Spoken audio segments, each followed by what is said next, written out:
Air Serbia and Swiss / Lufthansa airline executives, leading an airline in 2021. Senior airline executives discuss the current status of aviation during the ongoing COVID-19 pandemic. What are the forecasts for 2021 and how accurate are they? Can the airline survive on reduced capacity flight schedules? Chief Commercial Officer of Air Serbia Yuri Marek and Chief Commercial Officer at Swiss Tamer Gadarzipour and Senior Vice President Channel Management at Lufthansa Group discussed with Executive Editor Commercial Aviation at Aviation Week Network Jens Flatow a critical thinker session of Kappa Live that focused on leading an airline in 2021. Transcript of the session follows. Jens: I'd like to start with a question about the current status and the renewed travel restrictions in Europe, and how they are affecting Swiss and Air Serbia. I guess you've essentially been forced to cut back further than you thought in the past few days, right? Yuri, you want to start? Yuri? Well, definitely. Thanks. Hello, everyone. I think that we have on this a bit different perspective because since we are already outside of the EU, basically over the last year, we've been already heavily impacted by these restrictions, where our colleagues within Europe, they can still serve the demand within the Schengen area. However, for example, Serbian citizens are not allowed to enter Europe already since July last year. So, we already had to adjust through the course of the last year to something which we called really essential travel.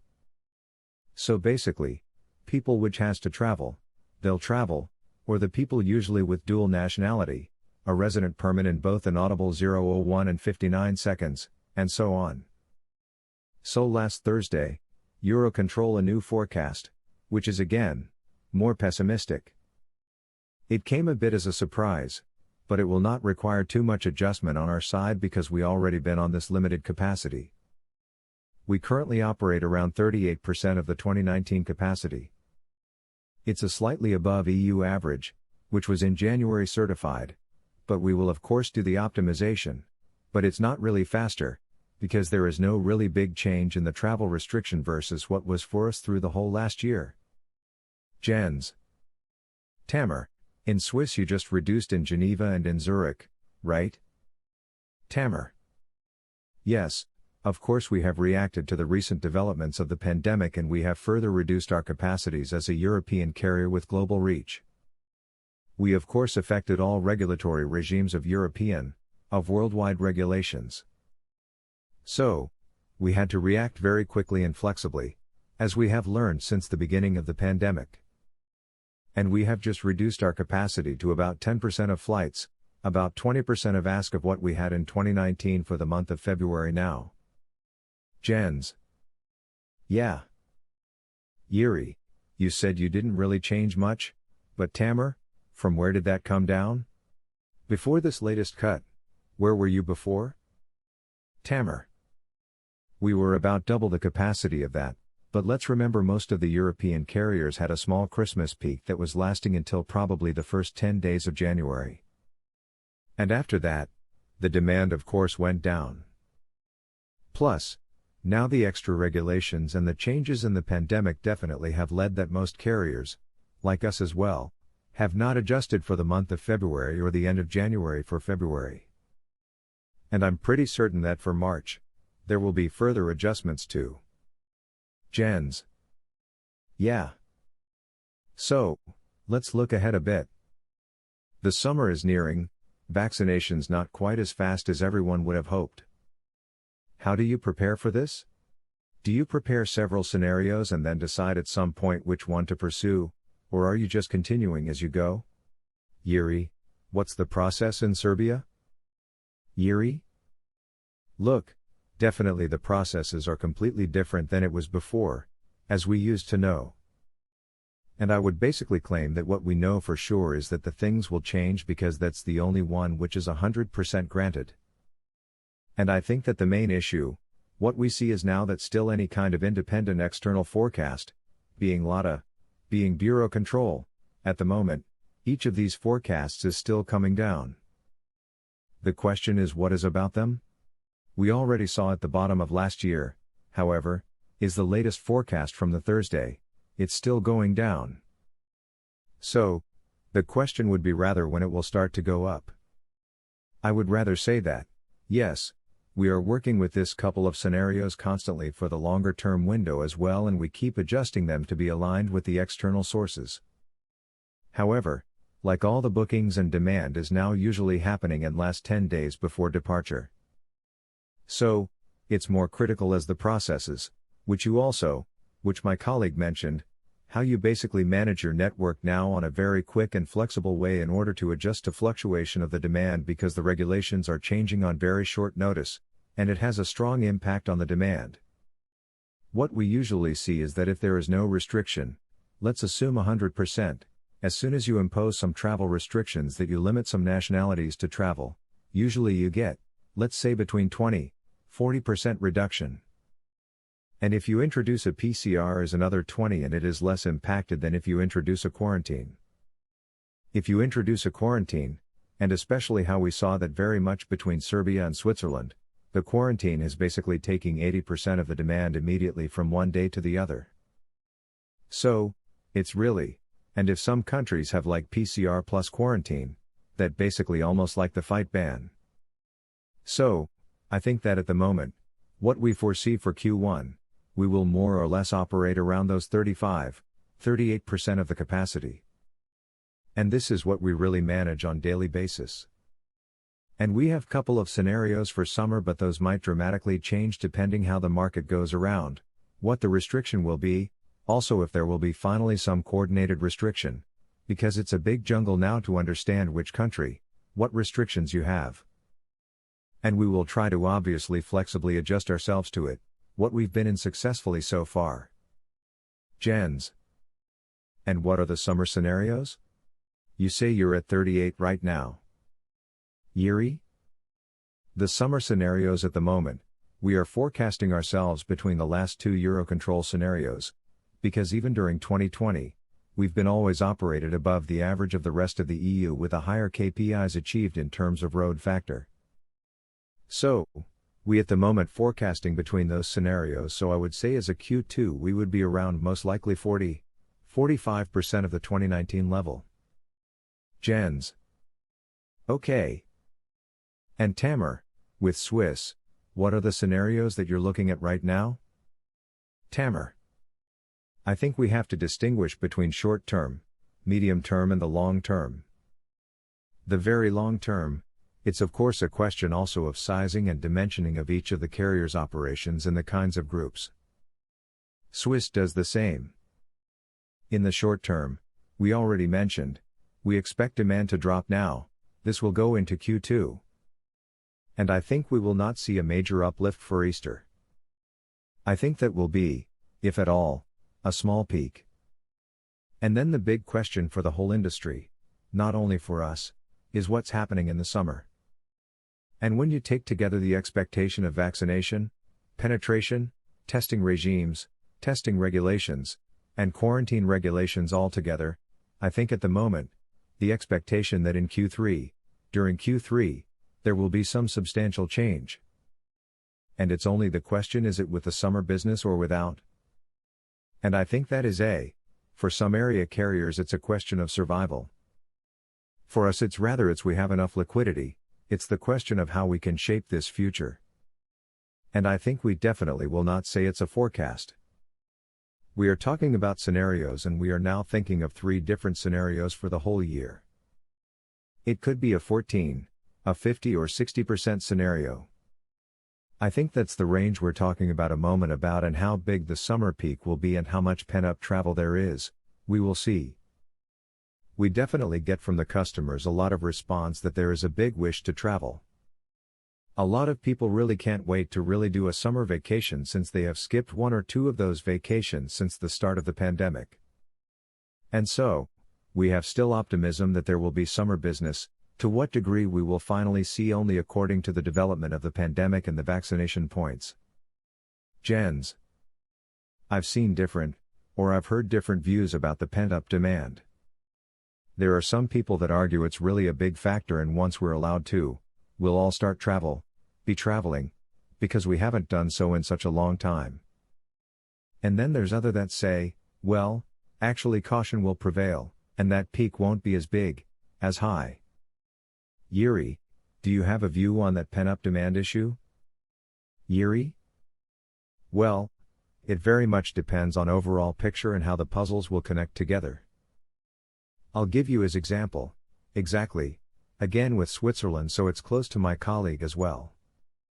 In October, we've been actually last year operating more frequencies than in 2019. We've been flying 22 flights a week. Some days was even for daily with 84% load factors. And it was not only that the demand quickly returned, but it's also because the rest of the network was restrictive. So, you actually channel the demand to the market, which was less restrictive because there was basically no PCR. There's no quarantine required. Despite this, the Serbians couldn't still enter Switzerland. It was mostly the inaudible 010 and 28 seconds, province was traveling. Very similar, we saw, for example, on Turkey, before they introduce a PCR test, a lot of demands when we were fighting daily 87% load factor. So, it's very much depends. I agree that the demand is there, and we are expecting that the demand will rebound very quickly, but that all the markets will reopen at the same time. I think it would be rather inaudible 010 and 50 seconds. It will most likely be again, uncoordinated and depending once you're open, if this will go as kind of dominoes through the rest of the markets, or if we will see another spike. What would happen actually during the summer is that market reopens, and it start to close again because the locations and the virus was circulating over. So that will be a rather quick revamp, I believe, but it will not be like one goal. It will be like market by market. Jens, do you think that for your airlines, there will be a structural shift towards more leisure demand and more, a customer base that's more leisure driven? For the industry as a whole, many people expect it, that air traffic will recover quicker than business traffic. But if that's the case, that will have huge implications for the airlines, right? Do you need to adjust your cost base to your, probably lower yields, passengers and tickets? So, do you foresee that for your airlines, and what are the consequences? Tamer? Yeah, I think, when we talk about pent-up demand and in the medium term also structural effects both together, we really have to look at what traffic streams and what demand segments we're looking at. I think we all expect a quicker rebound in Europe than in the long haul. I think that there's no conventional wisdom. Then we expect for sure that leisure comes back earlier, but the leisure summer businesses will very much depend on the possibility of people to travel and the feeling that they are having a smooth process for that and they're having a safe travel possible for that. VFR, visiting friends and relatives, is a segment that's very crisis prone. And so, it's price resistant, and that's something we would expect at any time that people can travel also for the summer. So that's the segment we believe to come back probably quickest. Within corporate travel, I think you have to differentiate. I think the smaller, medium-sized business will come back earlier. Their social capital is even more important. You have to meet the people. It's probably less so for large corporation in general travel, that will take longer, probably replace, but also there is a question in which economic area you are, and particularly which industry you're working in. So, there are different degrees then of how the business comes back.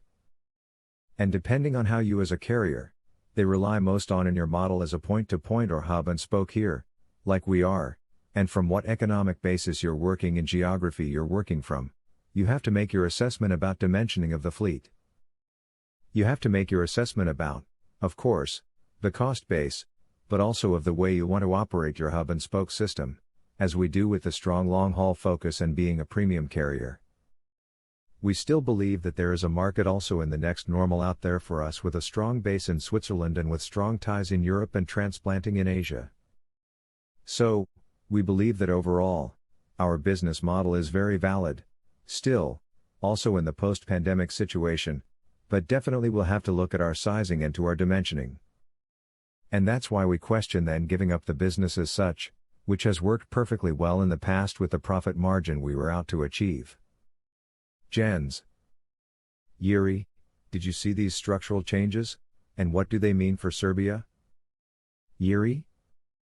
Look, I would look into it a bit differently in a way that I think that this crisis is not only changing our industry, changing many other industries, but it's also changing the social life and the way how the people approach the thing. So, I think the typical division between leisure, corporate and other segments it will become a bit blur because, for example, now many companies already announced that the working from home will be applicable up to end of 2022, some even 2023. I think that the typically corporate travelers, which we saw in the past, maybe they will be replaced with a higher-end pleasure, the people which are in senior management and will work from home and will travel and have some virtual offices all over the globe, because many of their destination and are targeting now this group. So, it will be different segment groups in the future. I agree that the leisure will come first, typical leisure, would be now, but there would be maybe the new segment, which will arise up through this crisis because this will change completely as a way we work up to now.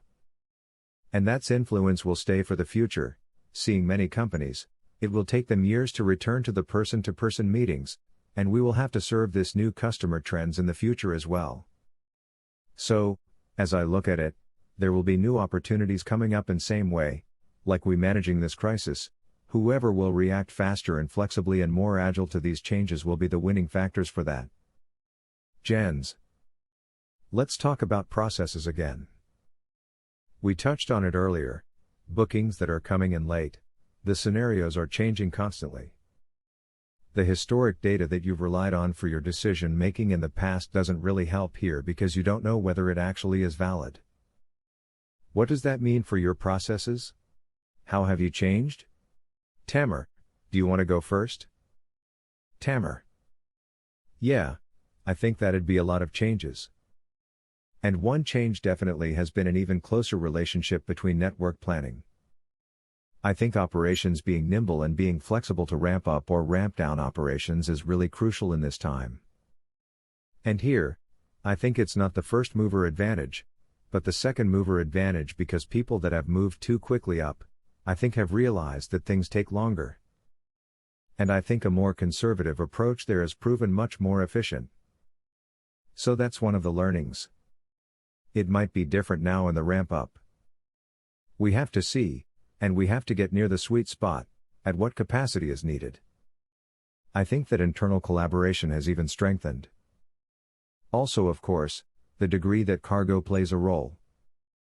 And so, the cooperation between cargo business and network business is important. I think that is something really that is becoming really recipe for success, particularly in the long-haul business. Then you have complete change of revenue management systems. As you said, we cannot rely on the traditional historical data, so we have adjusted that. We have adjusted over 2 million fares and loans for Lufthansa Group and its share for Swiss. So, we have done a lot of changes there. The way you steer the flights, I think has changed. Many aspects, and very important is also I think again, how you interact with the customer. I think the learning was that when you come into the crisis, you're also exposed to the deficiencies that you have, and let's take the big refund topic where all of us have suffered a lot in the crisis, and for example, for Swiss, I can say now with a lot of AI, a lot of also human touch and a lot of process change we have managed now to come back to pre-COVID, answering times of our refunds and to pay them back in time, a hugely important topic for confidence for the customer, but also the question, how you channel information to the customer and get also a two-way street of conversation. I think there's more we can learn from other industries, so we're not at the end of the road. There are some hard learnings also, but so many aspects in terms of customer, of operations, of planning and of steering where we have changed and have learned in the crisis. Jens. You're a big organization, don't you also have to be much quicker than in the past? Tamer. Yes, of course. That's something. We have the advantage that we have the top structure in Europe. So, it's not just one big hub and we have to manage that. But we have, of course, we have Frankfurt, we have Munich, we have inaudible 0:18 and 44 seconds, we have Zurich, so there, we can also do things on a smaller scale and we can, I think, act more flexibly and quicker, and use the benefits also of such a hub structure and not relying just on one big hub. That is the advantage now, often in terms of group. That's something we have used in the learnings that we could exchange for each other. Jens, you're talking about how the learnings are actually beneficial for the future and how some of the customer interaction may be improved, refunds being one of the most prominent examples that didn't go so well in the past few months. Do you have a similar view? Is that crisis a push for some of these digital initiatives that should have been made earlier? Yuri? Look, I think that there is a famous saying, like never waste, because a good crisis forces new opportunities.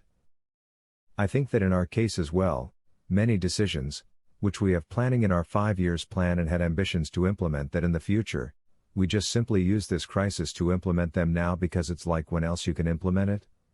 We already have enough resources to deal with those things because your capacity is reduced. And also, let's say the market dynamics change dramatically.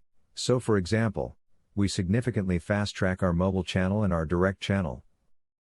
We recently introduced the GDS surcharge, which is something already known for a couple of years by colleagues from the Lufthansa group, but not so much for the regional airlines.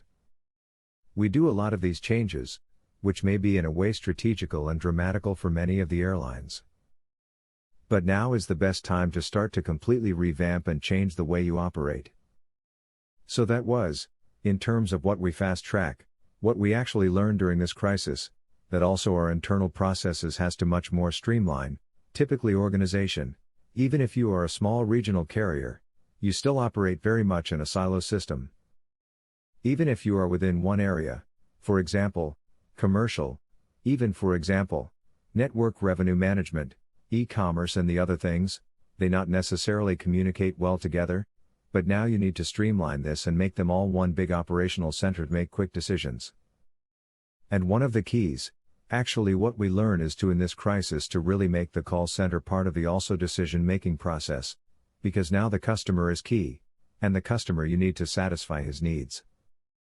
And many times, it happens that they learn something about the travel restriction from the press and the official communication from the official also it is coming usually 4, 5, 6 hours later.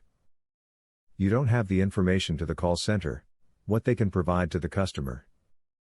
So, this kind of information flow and gathering and making a call center the first one to be aware of any decision which is happening to your network, to the travel restriction, because they are your ambassadors now to the customer where you have actually very limited contact because of all the external circumstances.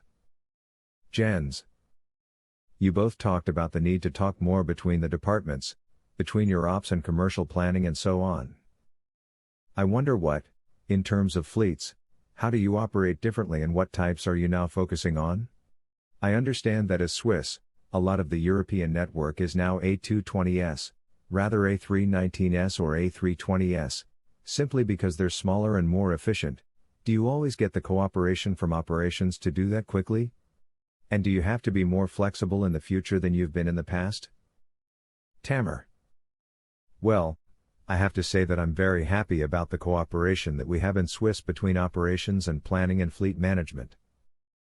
I think it's one of the big strengths, the way we can flexibly here bring in assets or take them out. I think that's something that really proven very efficient and very useful. When you asked me, which type of aircraft we are looking at, we had the advantage that we had invested before the crisis way heavily into that new generation of aircraft. So, for us now, the Airbus 220 is really a game changer as one with the best efficiency and savings. We have 30 of those in the fleet now, and we had to complete rollover before the crisis. That is helping us a lot. Also, we are still receiving 320 family Neils, but these are also very efficient. And in the crisis, we received new ones and we fleeted them into the overall fleet. With those aircraft we've been operating, and this is giving us a great advantage, I think, and this is one of the winners. On the long haul we have learned, and this is, I think maybe surprise for some of us, is that the 777s have proven very efficient simply because also they have a lot of capacity, yes, but they have a lot of capacity also in terms of belly and in terms of cargo freight. We are operating all our 777s right now, and with the cargo first strategy on the long haul, I think we have also there a very efficient aircraft right now in the field. With that focus, I think we are doing quite well for Swiss, and I think we have to now watch what's going to happen in the summer, as I said, as of when the passenger on long haul will also take over again. And then we will definitely adjust also level of fleet again. Jens. Yeah. I know that Serbia, usually you've got ATRs, you've got A319s and so on. How do you tactically deploy them? Yuri? Look, I fully agree what he said now, so flexibility is key. And actually, what you have now as a benefit is that you have your full aircraft fleet available for the ad hoc changes. When you will be operating, let's say on 100% of your plane capacity, you have only operational spare, and you don't really have too many things what you can do last minute. However, now when you operate on, let's say 78% of the capacity, you have quite a big, flexible opportunities to swap and update if necessary. However, what we also saw as a challenge was that if you continue to operate it as a hub and spoke, and you are significantly reducing the network, the first which will be compromised is obviously connectivity. We had to completely reshape and change our network and concentrate on the key days of the week, where we still want to have the decent connectivity. And there are some days where basically we are operating almost on the 80-90% of the 2019's level, but there are also days where we hardly have a flight. This was kind of like challenge, not only for us, but also for the suppliers and other airports and handling partners, which, for their planning. So, on the other end like this, flexibility give us really advantage to maintain a decent connectivity. And also, with the upgrades and downgrades, sometimes we are even sending ATRs to Berlin, which is typically a jet route, in order just to maintain the connectivity and allows the people to connect to their final destination within our region. It's definitely a benefit. Jens. What percentage of your customers are connecting? Yuri? At the moment it's around, let's say 30-35%. Jens. A significant share of that.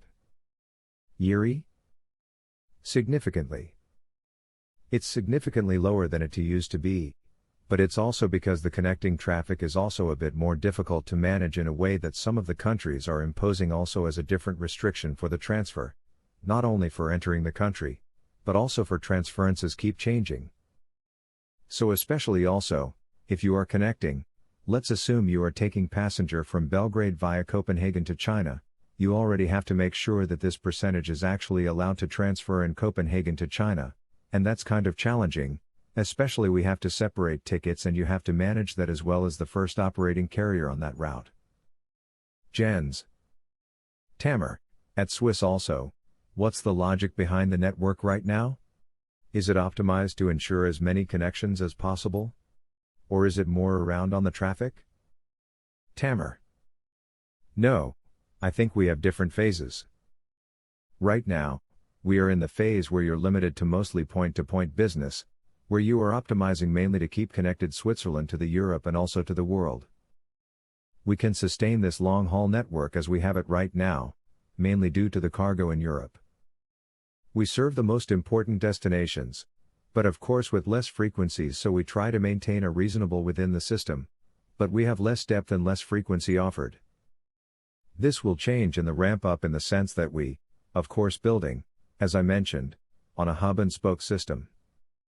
As soon as we see demand picking up and given the fact that we have less point-to-point routes elsewhere, we will definitely see also quite a number of transfer passengers than in the second phase, and you would see a higher share than of transfer, be it on Europe to Intercon or Europe to Europe as part of the hub and spoke system. And ultimately you have to find a new balance then.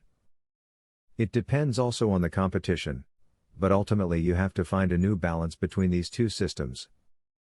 And you, as I said, in Switzerland, we have traditionally very strong, long-haul premium business. And that's definitely something we will also focus on in the future with a reasonable then connection system that connects to this long haul. In the splits, you will definitely see a higher share of digital destinations. I think that is something as we discussed before, is reflecting somewhat the trend change, but the overall logic will still be the same. Sizing here is important and finding the right dimensioning. Jens. Yuri, I have to ask this. Your partner in Audible 029 had to stop flying the Belgrade route a while back last year. And obviously the connections through Europe are difficult or too non-existent because of the pandemic. What's the status of that relationship? Code sharing and so on? Yuri? Look, we recently renew our old code share agreement and basically, we are maintaining the connectivity via the main ATR gateways in Europe. Any culture agreement being smaller regional player is important for us because it's giving us access to the more global network plus also giving us extra fleets to our regional network. So, we are maintaining the strong cooperation with Inaudible 029 and 42 seconds. The culture is quite expanded, but of course there will be most likely less demand since a direct flight is currently suspended. And we are developing the other cultural partnership to cover that part of the world. Last year, during pandemic, we signed a culture corporation with Turkish Airlines. We fly daily to Istanbul and we have wide access, and we will be expanding that culture cooperation further as well. It's basically any airline partners, which is helping us to add additional fleet to our network and we can enlarge our footprint. We are definitely always open to look for civilian solutions. Jens. One final question before we have to wrap up. I just recently saw an overview of startup airlines projects, and quite a few of them are in Europe. So, it seems people are using the opportunity to start anew here. Do you see that as a threat to your airlines in some of the markets? Maybe Yuri first? Yuri? Not at all. I think that actually after this crisis, we still need to see more consolidation and what will be happening with the European careers because we are definitely not the content and which can be proud on the level of the consolidation. Jens. Tamer? Startups? Tamer. Yeah, I think we will come out of this stronger. We are not currently fighting for survival. We're fighting for our future. There are others who will definitely fighting for survival. At the moment you can't see it really because there's so much government money spread out into the whole industry that you cannot really see who is really a valid business model and who hasn't. You will only see that, I think, later. And then I think consolidation would rather happen by carriers entering or carriers leaving the market, rather than a short-term consolidation in terms of airlines buying other airlines. It's like those deals that have already been agreed to before the crisis. I think that will be the question rather in 1 or 2 years, not immediately. And then further on in the perspective 5, there'll be more consolidation than in different formats and maybe an M&A activity will start again. But I think it will take time until that happens. And so, anybody who starts up now in these days has to be very bold. I wish them good luck, but I also think there will be new entrants also going down again. And as I said, some will also leave the market in a reasonable time. Jens. Well, Tamer, Yuri, it was great to catch up with you to talk to you about the industry. Thanks for joining. #RebuildingTravel